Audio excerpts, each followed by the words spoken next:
నమస్తే, welcome to yo-yo TV. రాజకీయాల్లో ఉండే ప్రతి నాయకుడికి కూడా చట్టసభల్లో అడుగు పెట్టాలని ఉంటుంది. అందుకోసం ఒక్క ఛాన్స్ అంటూ పార్టీ పెద్దల చుట్టూ తిరుగుతూ ఉంటారు. కొంతమంది నాయకులైతే అలాంటి రోజు కోసం ఏళ్ల తరబడి ఎదురు చూస్తూ ఉంటారు. మరో రోజు మరో 3-4 నెలల్లో రాబోతోంది. తెలంగాణ శాసన మండలిలో వచ్చే ఏడాది మార్చి నుంచి మే వరకు దాదాపు 9 స్థానాలు ఖాళీ కాబోతున్నాయి. వీటిలో 2 టీచర్స్ కోటాలో, 1 గ్రాడ్యుయేట్ కోటాలో, మరొకటి హైదరాబాద్ లోకల్ బాడీలో ఖాళీ అవుతుంది.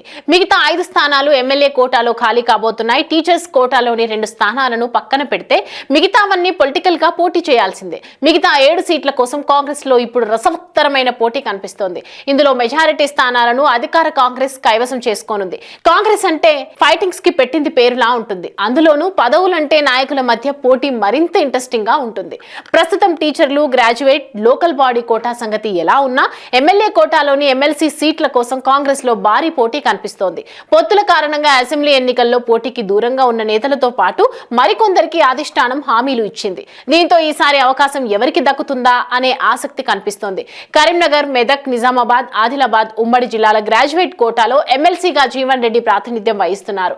వచ్చే మార్చిలో ఈ స్థానం ఖాళీ అవుతుంది. అయితే ఈ కోటాలో ఎమ్మెల్సీ పోటీకి తాను దూరంగా ఉంటానని జీవన్ రెడ్డి ఇప్పటికే ప్రకటించగా, ఆల్ఫోర్స్ విద్యా సంస్థల చైర్మన్ నరేందర్ రెడ్డితో పాటు కరీంనగర్ నుంచి ఎంపీగా పోటీ చేసిన వెలిచాల రాజేందర్ రావు ఈ సీటు కోసం ప్రయత్నాలు మొదలుపెట్టారు. వీరిలో ఎవరికి అవకాశం దక్కుతుంది అనేది హాట్ టాపిక్ గా మారింది. ఇక ఎమ్మెల్యే కోటాలో 5 స్థానాలు ఖాళీ కాబోతున్నాయి. వీటిలో ఒక స్థానాన్ని మిత్రపక్షం సిపిఐకి కేటాయించాల్సి ఉంది.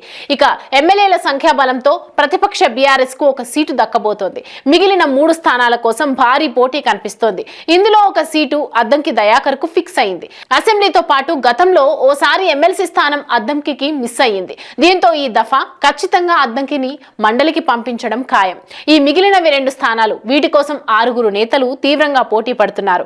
ఎమ్మెల్సీగా మాజీ కానున్న జీవన్ రెడ్డి ఓ స్థానం కోసం భారీ ప్రయత్నాలు చేస్తున్నారు. Jagtial sitting MLA Sanjay BRS వదిలి కాంగ్రెస్ లో చేరారు. దీంతో సీనియర్ నేతగా తనకు ప్రయారిటీ ఇవ్వాలని పార్టీ అధిష్టానానికి జీవన్ రెడ్డి విన్నపాలు పెట్టుకుంటున్నారు. ఇక మెదక్ నుంచి ఎంపీగా పోటీ చేసిన నీలం మధుతో పాటు కొల్లాపూర్ అసెంబ్లీ స్థానం టికెట్ త్యాగం చేసిన జగదీశ్వరరావు కూడా ఎమ్మెల్సీ స్థానం కోసం గట్టి పట్టు పడుతున్నారు. కార్పొరేషన్ చైర్మన్ పదవి ఇచ్చినా తీసుకోని జగదీశ్వరరావు తనకు ఎమ్మెల్సీ పదవి కావాల్సిందేనని అంటున్నారని తెలుస్తోంది.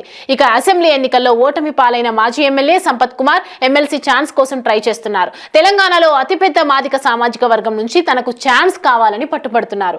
ఇక పార్టీ అధికార ప్రతినిధి చరణ్ కౌశిక్ యాదవ్ కూడా గట్టిగానే ప్రయత్నాలు చేస్తున్నారు. తెలంగాణ మంత్రివర్గంలో కురుమ, యాదవ సామాజిక వర్గం నుంచి ఒకరికి కూడా ఛాన్స్ దక్కలేదు. దీంతో ఎమ్మెల్సీగా యాదవ సామాజిక వర్గానికి ఛాన్స్ ఇవ్వాలని కోరుతున్నారు.